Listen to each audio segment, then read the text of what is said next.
Hello guys, this is me Ali और इस channel पे मैं वीडियोस बनाता हूँ सेल्फ इम्प्रूवमेंट और रिलेशनशिप एडवाइस के बारे में। आज की मेरी वीडियो का टॉपिक है ज़िद्दी इंसान को कैसे मनाएं। एक नार्सिसिस्ट इंसान को जो ज़िद्दी है, जो खुद पे गरूर करता है, जो खुद को बहुत कुछ समझता है, उसे कैसे मनाएं या उसको कैसे लाइन पे दोबारा लाएं। इस टॉपिक पे बात करने से पहले मैं कहूँगा प्लीज़ सब्सक्राइब कर दो मेरे चैनल को ताकि आने वाली हर एक वीडियो आपकी हेल्प कर सके। और अगर आपके क्वेश्चंस हों आप पूछ सकते हैं इंस्टाग्राम पे, लिंक जो है वो डिस्क्रिप्शन में है। एक ज़िद्दी इंसान को कैसे मनाएं। सबसे पहले तो आपको ये समझना है कि कंट्रोल सिर्फ आपका इस दुनिया में आपके ऊपर है, बाहरी चीज़ों के ऊपर नहीं है, बाहरी लोगों के ऊपर नहीं है। इस बात को हम भूल जाते हैं, जिसकी वजह से हम बहुत ज़्यादा सफ़र कर रहे हैं। जब आपका दिल टूटता है, जब कोई आपसे दूर जाता है या कोई ज़िद्दी इंसान जिसे आप मनाना चाहते हैं या जैसा आप उसे चलाना चाहते हैं, वैसा वो नहीं चलता, तो आप ये भूल जाते हैं कि आपका उसके ऊपर कंट्रोल कभी था भी नहीं। मेबी पहले वो मोहब्बत में गिरफ़्तार था शुरू में, तो वो आपकी हर बात मान रहा था या फ्रेंडशिप आपकी क्लोज़ थी, तो वो आपकी हर बात मान रहा था। लेकिन अब कुछ ऐसा हो गया है या बहुत ज़्यादा टाइम गुज़ारने के बाद ऐसा भी हो जाता है कि उनका दिल भर जाता है, तो वो आपकी बात मानने से इनकार कर देते हैं। फिर उनको छोटी-छोटी बातों पे गुस्सा आता है और जिसकी वजह से ये होता है कि आप क्योंकि भूल जाते हैं कि इंसान चेंज हो सकता है या इंसान की शायद असलियत वही थी। क्योंकि लव जो है या प्यार जो है, ये एक नशे की तरह है, ठीक है? तो जब तक वो उस नशे में होते हैं, उस नशे में होते हैं, उस नशे की गिरफ्तारी में होते हैं, तब तक वो आपकी हर बात, आपकी गलत बात भी मान रहे होते हैं, ठीक है? और आप भी मान रहे होते हैं।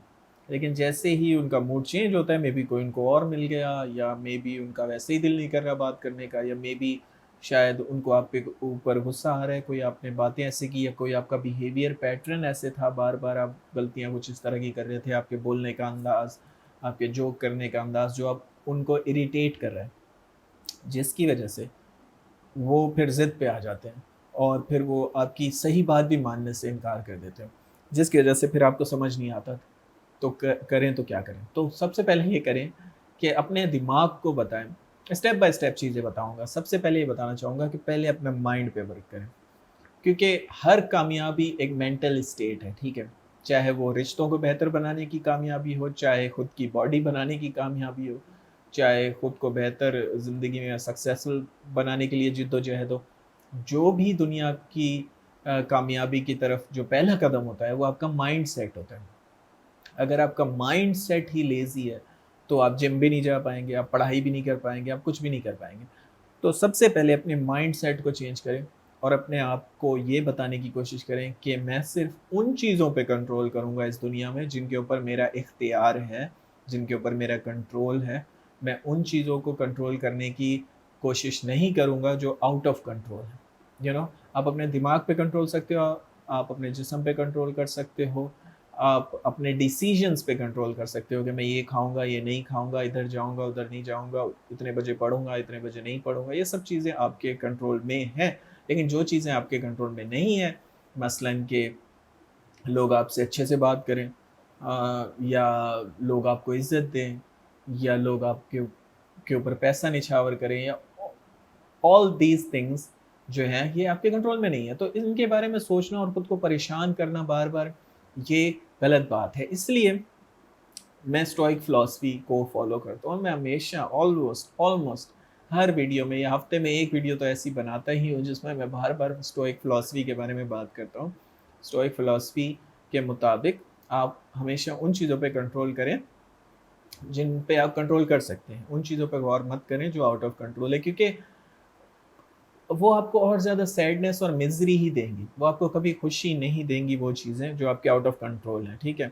मैं इकॉनमी को कंट्रोल नहीं कर सकता, मैं इख्तियार में नहीं हूँ। हाँ, मैं अगर अ, कोई वज़ीर होता इकॉनमी का या वज़ीर-ए-आज़म होता, प्राइम मिनिस्टर होता कंट्री का, तो शायद मैं इन चीज़ों के बारे में फ़िक्र करता। आई गवर्नमेंट शायद आपके साथ बुरा कर रही हो, माशरा बुरा कर रहा हो, लेकिन पूरे सिस्टम को तो आप कंट्रोल नहीं कर सकते। आप खुद पे कंट्रोल कर सकते हैं कि मैं कैसे खुद को बेहतर बनाऊँ, कैसे ज़्यादा पैसे कमाऊँ या कैसे मैं इसी तरह लोगों की जहाँ तक बात आती है, तो आप कंट्रोल नहीं कर सकते दूसरे का बिहेवियर। अगर दूसरा पर्सन अगर आजकल आपको पसंद नहीं कर रहा, ज़िद कर रहा है, लड़ाई कर रहा है आपसे, तो इससे बेहतर, सबसे बेहतर क्या होगा? खुद को उससे दूर कर लेना, ठीक है? Second, give them freedom. दूसरी अहम चीज़, उनको आज़ादी दें। हज़रत अली ने कहा था कि दोस्त एक परिंदे की तरह है, उसे आज़ाद छोड़ दो। अगर वो लौट आए तो वो तुम्हारा, अगर वो ना लौट के आए तो वो तुम्हारा कभी था ही नहीं। रिलेशनशिप में मैं हमेशा यही समझाने की कोशिश करता हूँ कि अपने पार्टनर को फुल आज़ादी दें। 90% ब्रेकअप्स क्यों होते हैं? वो इसलिए होते हैं कि आप अपने पार्टनर को बहुत ज़्यादा कंट्रोल करने की कोशिश करते हैं कि तुम इतने बजे मुझसे बात करो और तुम मुझे रिप्लाई क्यों नहीं दे रही, और तुम ये करो और वो करो, और आप कंट्रोल करने की कोशिश करते हैं, वो भी एक सेल फ़ोन से, एक मोबाइल से इतने दूर बैठ के। तो ये तो कभी आप किसी इंसान को कंट्रोल कर ही नहीं सकते। अगर वो आपको चीट करना चाहे तो बहुत से तरीके हैं। मेबी शायद आप उसका व्हाट्सएप तो हैक कर लें, लेकिन उसके पास फेसबुक भी है, इंस्टाग्राम भी है, मैसेंजर भी है, बहुत सी चीज़ें हैं जिसकी वजह से वो औरों से बात कर सकती है या कर सकता है। दोनों जेंडर्स के लिए बोल रहा हूँ। तो स्टॉकिंग करना, उनको कंट्रोल करने की कोशिश करना, उन पे पाबंदियाँ लगाना, इससे आप अपने लिए नफ़रत क्रिएट करते हैं, और इस इससे उनके दिमाग में ये जाता है कि वो कोई बहुत बड़ी चीज़ है, दे आर द कैच, ठीक है? वो कोई बहुत बड़ी चीज़ है और आप उनको कंट्रोल करना चाहते हैं। So that's why I always से कि गिव देम फ्रीडम। जैसे ही आप लोगों को आज़ादी देते हैं, तो उनको रियलाइज़ होता है कि यार ये मुझे चेज़ क्यों नहीं करता, ये मेरे पीछे क्यों नहीं भागता, तो ये थोड़ा डिफरेंट है, और वो आपको रिस्पेक्ट करने लग जाते हैं, वो आपको फिर चेज़ करने लग जाते हैं और वो आपके पीछे आने लग जाते हैं। तो इसलिए सबसे इम्पोर्टेंट बात ये है कि हमेशा लोगों को आज़ाद छोड़ दें ताकि वो खुद अपनी मर्ज़ी से वापस आएँ। तीसरी चीज़, use reverse psychology. Reverse psychology अक्सर पेरेंट्स को सजेस्ट की जाती है कि वो अपने बच्चों के साथ रिवर्स साइकोलॉजी यूज़ करें, क्योंकि अकॉर्डिंग टू स्टडीज़ 18 साल से कम एज के जो बच्चे होते हैं, टीनेजर्स, या उनसे जो छोटे होते हैं, मतलब 8 से 18 तक, ये जो 10 साल होते हैं, ये रिबिलियन ईयर्स होते हैं। यानी कि वो साल होते हैं बच्चों के ऊपर जिसमें बच्चों का एटीट्यूड एकदम चेंज होने लग जाता है और बच्चे एकदम ज़िद की पोज़ीशन पे आते हैं या रिवोल्ट की पोज़ीशन पे आते हैं, यानी कि बगावत की पोज़ीशन पे आ जाते हैं। वो हर चीज़ में बगावत करते हैं माँ-बाप से। तो साइकोलॉजिस्ट ये सजेस्ट करते हैं पेरेंट्स को कि आप रिवर्स साइकोलॉजी यूज़ करें, यानी कि आप उनको ज़िद मत करें कि तुम पढ़ने बैठो या तुम ये काम ऐसे करो। ऐसे वो ज़िद में आके बिल्कुल ऑपोज़िट करेंगे। उनको आज़ाद छोड़ो और उनको एज़ अ फ्रेंड एक सजेशंस दो कि तुम्हारे लिए ये बेहतर हो सकता है, और अ, अगर आप उनको ज़िद करेंगे कि ये चीज़ ऐसे करो तो वो बच्चा उलट करेगा। तो इसलिए आपको रिवर्स साइकोलॉजी का यूज़ करना है, आपको भी उलट का करना है उनसे सही नतीजा निकलवाने के लिए। तो आई होप आपको समझ आ रही होगी रिवर्स साइकोलॉजी क्या है। अगर मैं बच्चे को बोलूँ कि अभी-अभी पढ़ाई के लिए बैठो तो वो कभी नहीं करेगा। लेकिन अगर मैं उसको सजेशन दूँ और कहूँ कि तुम्हारे लिए बेहतर ये होगा कि तुम इतने बजे पढ़ा करो, उसको थोड़ा एक्सप्लेन करूँ या उसको पढ़ाई की अहमियत बताऊँ, तो वो शायद पढ़ने के लिए बैठेगा, ठीक है? तो कभी भी डायरेक्ट ज़िद में ना जाएँ। तो इसी तरह अगर आप जब आप उनको स्पेस देते हो, तो ये रिवर्स साइकोलॉजिकल असर होता है उनके ऊपर कि यार ये बंदा मुझे चेज़ क्यों नहीं कर रहा है? इट मीन्स या तो इसको कोई और मिल गया है, या ये खुद को बहुत बेहतर समझता है, या कोई बात तो है। फिर उनके दिमाग में क्यूरियोसिटी जागती है और वो फिर आपको मैसेज कॉल करने लगते हैं और वो भी आपको चेज़ करते हैं। तो चाहे वो जितना ज़िद्दी इंसान हो, वो एकदम औकात पे आ जाता है।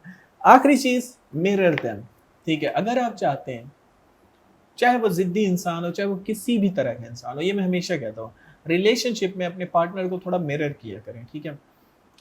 रिलेशनशिप डायनामिक्स में अगर आप रिलेशनशिप साइकोलॉजी को डीपली पढ़ें, तो रिलेशनशिप डायनामिक्स में कभी भी कोई रिलेशनशिप बराबरी का नहीं होता, ठीक है? हमेशा रिलेशनशिप में एक पर्सन ज़्यादा चेज़ करता है और दूसरा पर्सन कम चेज़ करता है। हमेशा बैलेंस बराबर नहीं होता, या तो आप बहुत चेज़ कर रहे होंगे या वो बहुत चेज़ कर रहे होंगे। और कभी-कभी मोस्टली ऐसा होता है रिलेशनशिप के शुरू में वो आपको ज़्यादा चेज़ कर रहे होते हैं, वो आपके अंदर घुस रहे होते हैं। स्पेशली अगर आपने किसी वुमन को अट्रैक्ट कर लिया, किसी लड़की को अट्रैक्ट कर लिया अपनी तरफ, तो मैं मर्दों की साइकोलॉजी बता रहा हूँ कि मर्दों को कैसा फ़ील होता है। मर्दों को ऐसा फ़ील होता है कि वो बहुत चेज़ करती है और करती भी है शुरू में वो बहुत ज़्यादा। लेकिन जैसे जैसे उसकी क्यूरियोसिटी का लेवल गिरने लग जाता है तो फिर वो आपसे ज़िद बातें करना कम कर देती है, फिर वो ज़िद भी करती है छोटी-छोटी बातों पे, उन्हीं बातों पे जिन पे वो कहती हैं आपको कि मुझे अच्छा लगा, तुमने मुझे ये सजेशन दी, बाद में उसको उन्हीं बातों पे गुस्सा आता है कि तुम्हारी हिम्मत कैसे हुई कि तुम मुझे बताओ मुझे ये करना चाहिए या वो करना चाहिए, फिर वो ज़िद पे आ जाते हैं। तो लाज़मी नहीं कि वो नार्सिसिस्टिक हो, मगरूर हो या ज़िद्दी इंसान हो, ठीक है? कभी-कभी लोग वैसे ही ज़िद पे आ जाते हैं किसी रीज़न की वजह से, सो इसलिए उनको मिरर करें। वो 2 दिन बाद बात करें, आप भी 2 दिन बाद बात करें, वो हर 1 घंटे बाद मैसेज करें, तो आप भी हर 1 घंटे बाद उनको मैसेज कर दें, लेकिन डिपेंड करता है कि आपके पास टाइम इतना होगा या नहीं। मैं तो आपको सजेस्ट करूँगा कि इतना टाइम आपके पास नहीं होना चाहिए। अगर आपके पास इतना फालतू टाइम है कि आप हर टाइम अवेलेबल हैं, तो आपकी अहमियत बहुत जल्दी ड्रॉप हो जाएगी। ठीक है? आप बिज़ी रहें, काम करें, इसको एक लाइफ़ का हिस्सा समझें। You know always work on 4 things, ठीक है? Love, wealth, health and happiness, 4 चीज़ें, ठीक है? हेल्थ को फर्स्ट पे रखें क्योंकि अगर जान है तो जहान है। सेकंड चीज़ मैं कहूँगा वेल्थ, पैसा कमाएँ, पैसे से बहुत ज़्यादा बहुत से काम सीधे हो जाते हैं, ठीक है? थर्ड चीज़ है लव, लव का होना लाज़मी है, लव होता है तो आप खुश रहते हैं, प्यार करें अपनी फैमिली से, दोस्तों से, गर्लफ्रेंड से, वाइफ से, जो भी आपकी अवेलेबल है। और आखिरी चीज़ हैप्पीनेस के ऊपर वर्क करें कि मैं खुश कैसे रह सकता हूँ। क्योंकि आपके पास पहले वाली तीनों चीज़ें भी अगर हों, हेल्थ भी हो, वेल्थ भी हो और लव भी हो आपकी लाइफ में, लेकिन फिर भी गारंटी नहीं है कि आप हैप्पी रहेंगे या नहीं। क्योंकि हैप्पीनेस जो है वो एक मेंटल स्टेट है, ठीक है? अगर आपके थॉट मिज़रेबल हैं, आप नेगेटिव सोचते हैं, अगर आप हर टाइम डिप्रेशन में रहते हैं, तो चाहे आप सोने के पहाड़ पे बैठे हों, आप सैड हों, या चाहे आपकी 10 गर्लफ्रेंड्स हों, आप सैड हों, या चाहे आपकी मसल्स हों, बॉडी हो, फिर भी आप सैड होंगे। तो हैप्पीनेस भी एक अहम कंपोनेंट है और उसके ऊपर वर्क करने की ज़रूरत है। So these are the things that you should do, और कोई भी ज़िद्दी इंसान वापस आ जाएगा अगर ये 4 चीज़ों पे अमल करेंगे। So thanks for watching, have a good day.